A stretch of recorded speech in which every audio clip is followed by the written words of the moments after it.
I was just filming a video, but then I realised that I didn't care about that one, didn't care about anything I was doing in that one, so I'm gonna read the book. The book. Well, I want it to be a book one day.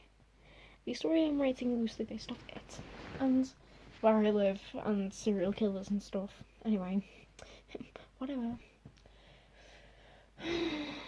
Mind you, I can't read. Chapter 1. They all didn't know what happened that summer, the summer of 2019.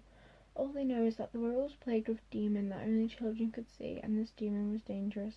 Random years throughout the centuries, the world had been plagued with a demon for long lengths of time. Death tolls for children skyrocketed during these times, and no one knew why until that summer. The summer when the usual plague stopped abruptly. The summer when a group of 8 14-year-olds had discovered the truth, when they would discover the reason as to why so many children turned up dead in Kilsall Woods. Although the police, Interpol, and sometimes even Scotland Yard had looked into these murders, they never knew what happened. The people working on the case would send for the best forensic scientists from all over the world, including the best of the best. But still, there was just no evidence of foul play, wounds, poisoning of the sorts. There wasn't ever any drag marks at the scenes either. It was like these children just stopped dead in their tracks. However, they were always seen last miles away, in houses, back gardens, front gardens, and shopping centres. And it was the same each time, no witness. The children had been there 1 second and gone the next. There were always some consistencies though. The children's hearts always showed signs of stopping due to mass amounts of fear and stress, and the children's canine teeth were also always missing. No one knew what had happened to these children until the summer of 2019. Very repetitive on the summer of 2019 thing, I know. Chapter 2. Jessica Pickwick was like many 8-year-old girls. She was enjoying her time at primary school, learning how to spell, hold a pencil correctly. Life was great. That was until her classroom ceiling caved in and flooded the room. Although no one was harmed, Jessica had been making her older sister a birthday card, and now it was ruined, and she didn't have anything to give her sister. The primary school flooding is actually based off to the primary school my sister went to, and it flooded like 2 years ago. 3 years ago? 2 years ago? I don't know. Oh my... How old's my sister? Yeah, about 2 years ago it flooded. So scary. No one was hurt, don't worry. On her sister's birthday, however, she had made another card at home while her sister was in school and the primary school was shut down for construction, which didn't actually happen. Only part of the school was shut down. Although it wasn't as good, her older sister... Though it wasn't as good as her other one, her older sister wouldn't care because Carrie was a nice, caring older sister Jessica had brought to herself. While waiting on the front porch for her sister to come home, as Jessica sat, she started to hear shouts. It must be Carrie and her friends for her birthday party, she said to herself. When Carrie turned the corner, Jessica saw that although she was with her friends and it was her birthday, Carrie was crying. From behind her sister, Jessica could see some girls that she knew were not Carrie's friends, as Carrie's friend Helena was shouting at them. Jessica jumped off the porch with the birthday card in her hand and walked over to her sister and her friends. "What's wrong with Carrie?" Jessica asked. "These people behind us are calling Carrie mean names," said Carrie's other friend Matilda, while she tried to usher Jessica back to the porch. I robbed this insult from it, and I'm not even gonna lie. Haha, stuttering freak is having a birthday party. I'm surprised she managed to get people to come, said one of the girls behind Carrie.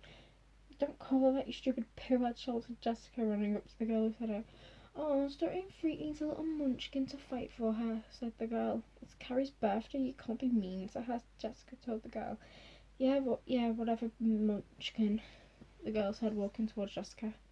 "What's that?" said the girl, motioning towards the card for Carrie.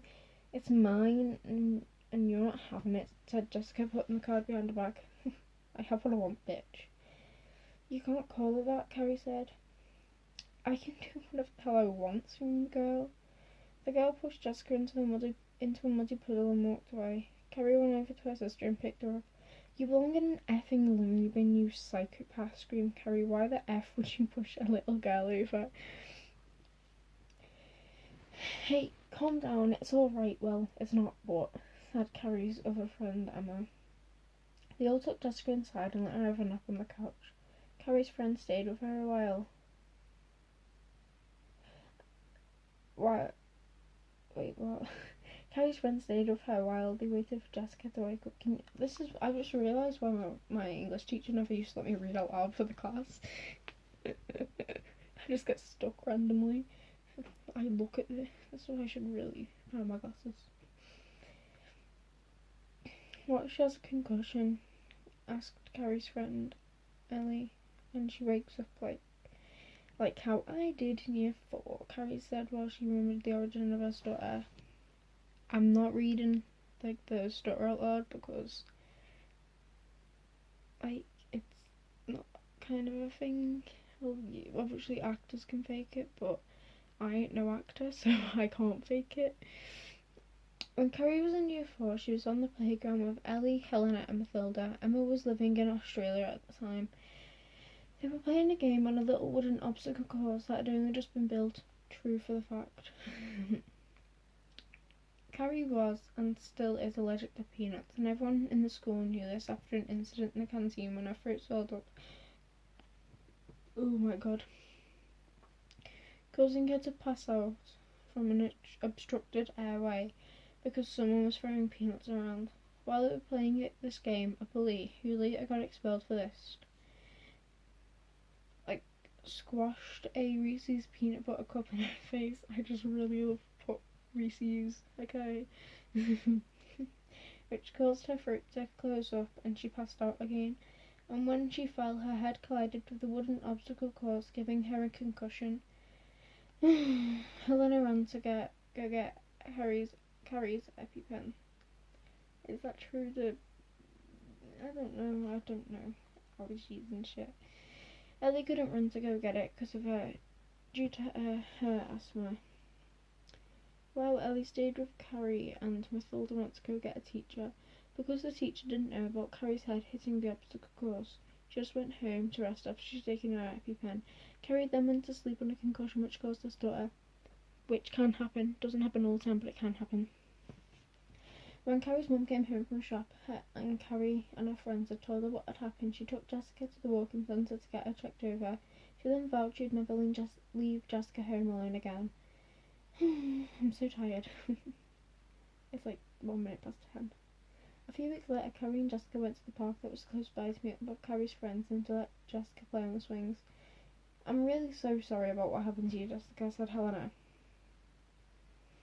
Jessica giggled. No, it's alright. Go and play on the swings while we do big girl talking over it, said Emma. Okay, bye guys, Jessica said, skipping over to the swings. So does your mum blame you?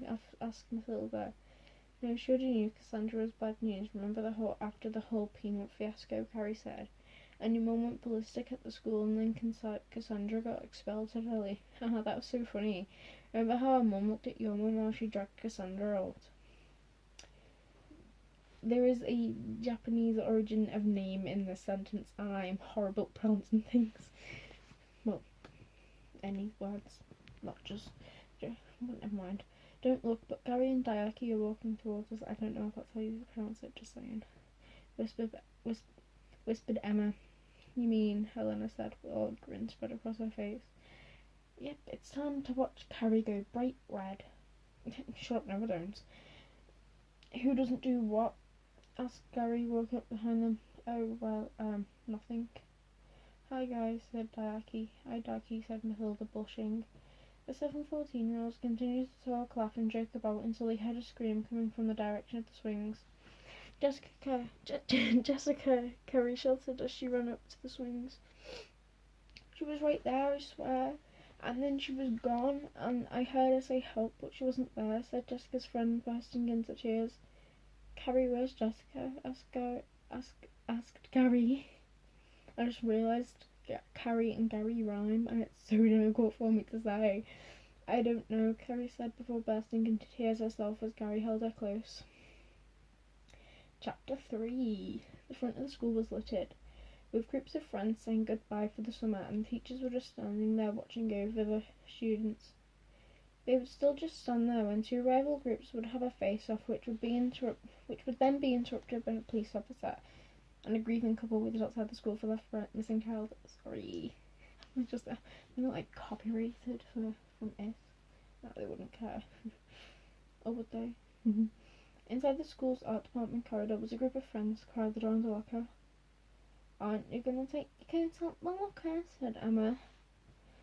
"No, it's way too hot," said Carrie. "So you're just gonna wait till next year to get it up then?" Which is something I actually did. And it's a massive winter coat, and I have no idea what I'm gonna do if it rains on my first day of school. "Yeah," said Helena, swishing her bag around. "Yes, and I'm not going to break into the school during the summer holidays to get it either," Carrie replied sarcastically. "Do you even have the slightest idea of how unsanitary that is?" Ellie said, readjusting her medical eye patch. I have no idea if such thing exists. But like basically, Ellie has two different coloured eyes and she doesn't want to get bullied for it, so she has a little eye patch covering one of her eyes. Just need that backstory. "No, and quite frankly, I don't care," said Carrie. She had had enough of the school and just wanted to get out. "Guys, I thought you said you'd wait for me to get out of detention," said Mathilda. "Did you learn not to swear in German to the German teacher?" said Carrie, trying not to laugh. "It's not funny. How was I supposed to know we knew German? I don't know, maybe it's like we teach German for a living." I kind of wish my friend would do that because it'd be so funny. Carrie shut her locker, causing it to slam and echo around the corridor, which made them all realise that everyone else had left the building already. "Okay, we need to go now. Are we going to go to the woods?" "Yeah, I mean, it's only once every full day. My school was actually supposed to break up 2 and it broke up 1 and I was so excited." said Emma. "Can we just go already?" said Helena, walking towards the door that would lead to the bike sheds. "Okay, we're going now," said Ellie. As they walked out the door, Susan Leroy was walking back in and bumped into them. "Oh, I'm so sorry, I just wasn't looking where I was going." "It's okay, why are you coming back in anyway?" Mathilda asked her. "Oh, Cassandra's waiting next to the bike sheds for me." "Oh, she is out there." "Yeah, I don't think she's just waiting for you," Carrie said. She is still mad at Cassandra for pushing Jessica over. "Well, come with us, we'll go out the other car park," said Ellie, who wanted to keep Carrie and Cassandra away from each other. They could have just went out the front doors, but they are eccentric and like to go out of the car park. Yeah, I'm basing this off my own school, so I don't know why I did this. So the girls went down the art department corridor to the science department corridor, and then towards the English department corridor, and then out of the other car park. As they'd been walking, Suzanne had told them that she'd moved from France 4 years ago and had been homeschooled for most of her life, but this year her parents had finally given in to her pleas to go to school. She came to this school. "Wait, I completely forgot. I need to get my bike," said Ellie. "We'll go back around to get it, okay?" They walked out of the car park gate through the reception and then back towards the bike shed door. "Helena, you're a fast..." "Yeah, I know. I'll go towards the bike sheds, check round the corner, and if they're in there, I'll run back, and we'll get Ellie's bike another day by breaking it in." The first half, yes. The second half, no. Helena tiptoed towards the corner and peeked round. Cassandra and her friends were not there. She signalled to the others so that they were gone, and they followed her to get Ellie's bike. As Ellie was unchaining her bike, she started to wheeze and choke. "What's wrong with her?" Susan asked the others, who didn't seem as alarmed. "Oh, she's just having an asthma attack." "I'm so sorry, I forgot to mention they were smoking weed," said Susan. "Weed?" Ellie said in alarm between gasps. "Ellie, for God's sake, just use your inhaler," said Helena. "It broke this morning." What do you mean it broke?" said Carrie in concern.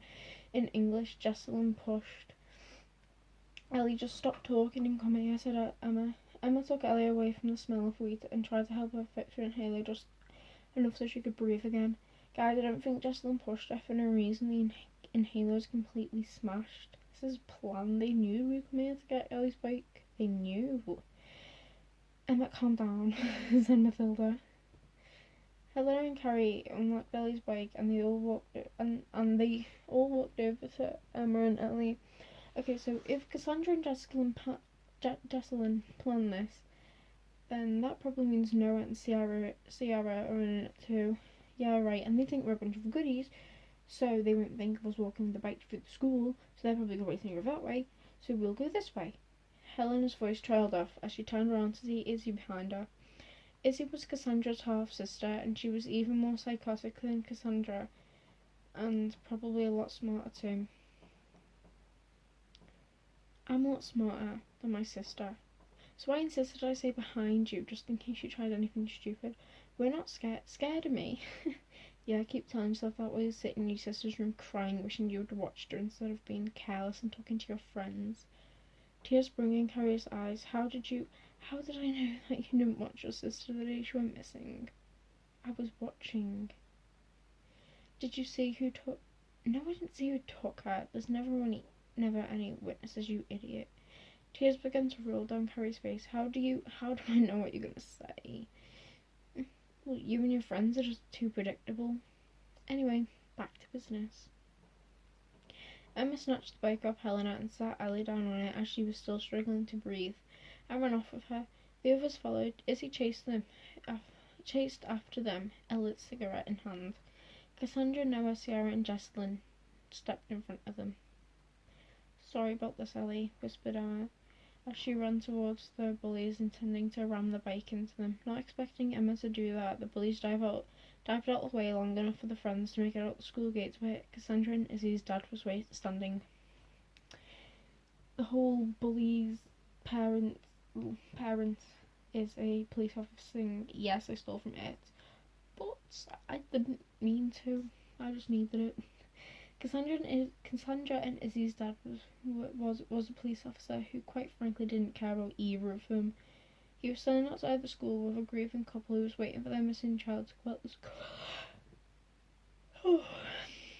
Ellie, Emma, Helena, Carrie, Matilda, and Suzanne all came rushing out of the school gates, and they continued walking towards the woods. You guys all live that way? Oh, well, by my house is this way, said Suzanne. No, wait, we're gonna come somewhere with us later. Yeah, sure, can you guys tell me your Snapchat name so you can text me later? I didn't want to say, oh yeah, can I have your number? So I said Snapchat names. Suzanne asked, holding her phone out. The girl swapped the Snapchat names with Suzanne and waved her down the road until she had turned the corner. How come you invited her, Helena? She doesn't know what happened to Jessica. I know, but I don't know. I feel like she'd be able to help. When I get home, do you want me to text Susan and tell her what happened, or would you like to tell her? Emma said, although it would be quicker if you did. I'll tell her myself when we get there, Carrie said, wiping her tears from earlier. The girls parted ways and went home. My voice just cracked and I hate myself. I'm gonna end the video here, and we can read chapter 4, 5 and 6 another time. But you never know, I might have more chapters by then, so yeah, bye.